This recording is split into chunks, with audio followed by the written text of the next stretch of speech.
एक दिन घूमते घूमते बुद्ध भगवान एक गांव में पहुंचे।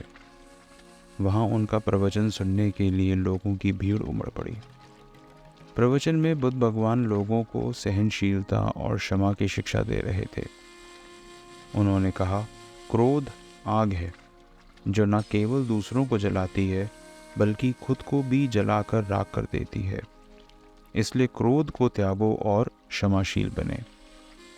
उनमें से एक क्रोधी व्यक्ति भी बैठा प्रवचन सुन रहा था।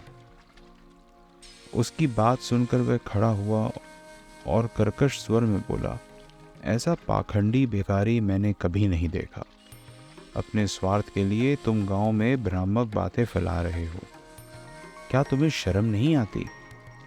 बुद्ध भगवान ने उसे सुना लेकिन प्रतिक्रिया नहीं दी। वह पहले जैसे ही शांत रहे। ये देखकर उस व्यक्ति का क्रोध और भी भड़क गया और वो बुद्ध के मुख पर थूक कर चला गया। ये सब होने के बावजूद भी बुद्ध भगवान शांत रहे। उन्होंने अपना प्रवचन समाप्त किया। बाद में अपने शिष्य सहित दूसरे गांव की ओर चले गए। घर आकर वे क्रोधित व्यक्ति बहुत देर तक बुद्ध के बारे में सोचता रहा।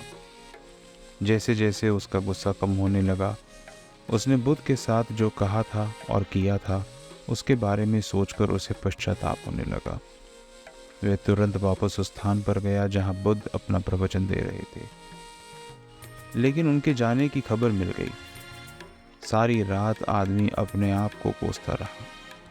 अगले दिन वह बुद्ध की तलाश में पड़ोस के गांव में गया। वहां उसने देखा कि बुद्ध भगवान उस गांव के लोगों को प्रवचन दे रहे हैं। बुद्ध को देखकर वह उनके पास गया और रोते रोते कहने लगा कि मैं आपके पैर पकड़ता हूँ और आपसे क्षमा की याचना करता हूँ। बुद्ध भगवान ने विस्मय से उसकी ओर देखा और पूछा, तुम कौन हो और क्षमा क्यों मांग रहे हो? उठो।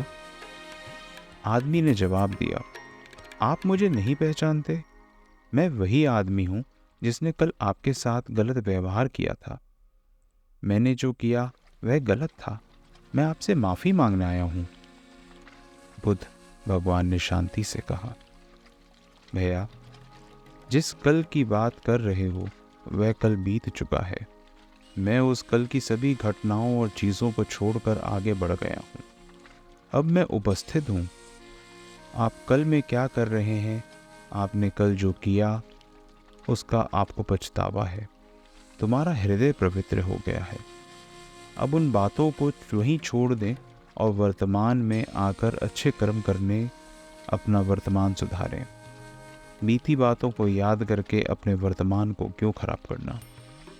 बुद्ध की ये बातें सुनकर उस व्यक्ति की आंखों से आंसू बहने लगे। उन्हें प्रणाम करते हुए वह व्यक्ति बोला, अब मैं क्रोध को त्याग कर अपने जीवन में प्रेम और करुणा का समावेश करूंगा। मैं अपने कर्म के लिए जीवन को बेहतर बनाऊंगा